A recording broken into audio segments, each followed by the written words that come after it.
ఒకానొక్క ఊరిలోన ఉండేవాడో గొల్లవాడు.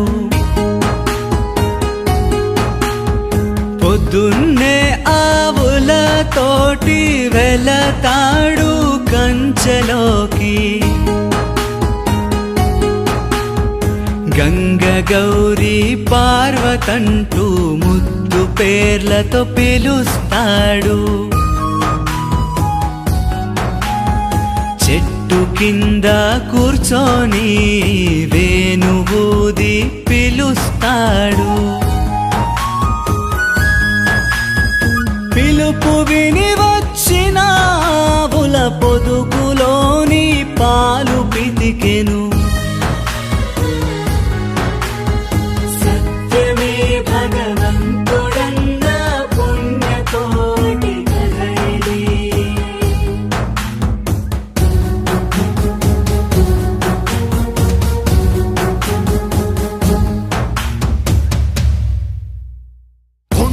చిగురున అడవిలోన అద్భుతాను క్రూర మృగము. ఆకలంటూ విర్రవీగుతూ వేటనే మొదలెట్టెను. అసురుడై గర్జించెన పులి ఎరని వెతుకుతూ పరుగు ముందుకు. ఆవు సాలని దాడి చేయగా చెరిగిపోయెను ఆవులు. పుణ్యకోటి అనే ఆవు దూడను గుర్తెచ్చుకుంటూ పాలు తనకు పట్టాలంటూ పరుగు తీసెను సాల వైపు. ఆకలికి ఆహారమిది అని దుష్ట బుద్ధి కలిగిన పులి ఆవు వైపుకు అడుగులేస్తూ పుణ్యకోటిని ఆపెను. నన్ను ఒకసారి వదిలిపెట్టు, నా బిడ్డకి పాలిచ్చుస్తా.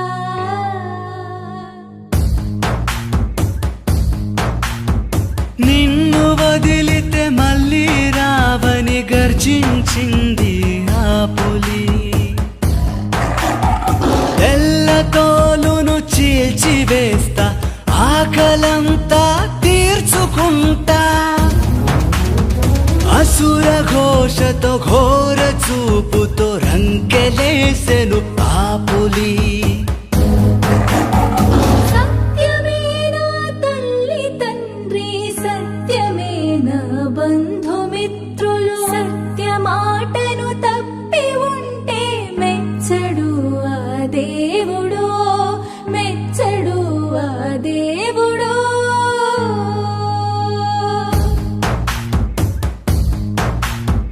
సత్యమాటను ఇచ్చి పులికి బిడ్డ వద్దకు వచ్చి ఏడ్చి చివరిసారి చూసుకుంటూ కన్నీళ్లతో హత్తుకుంటూ ఎవరి పాలు తాగనమ్మ, ఎవరి ఎండన బ్రతకనమ్మ, ఎవరి ఒడిలో నిదురపోను, ఎవరి ప్రేమను పొందను. అక్కలారా చెల్లెలారా, కరుణామై తల్లులారా,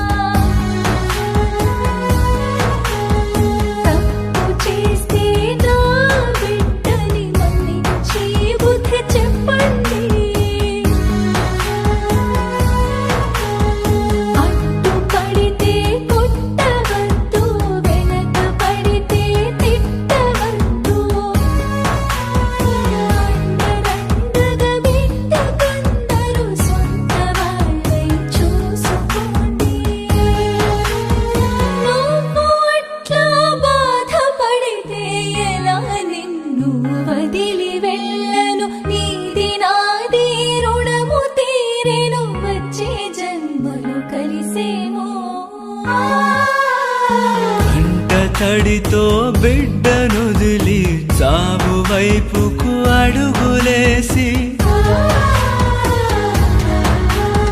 సత్యమాటకు విలువనిచ్చి పులి ముందర వచ్చి నిలిచి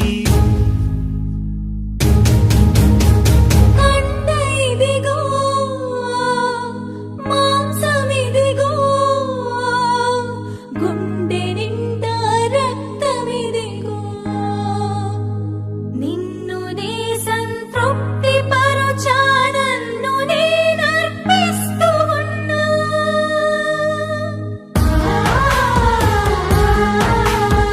పుణ్యకోటి మాట వింటూ కంట తడితో చెప్పే ఆ పులి నిన్ను చంపి తప్పు చేస్తే క్షమించడు ఆ దేవుడు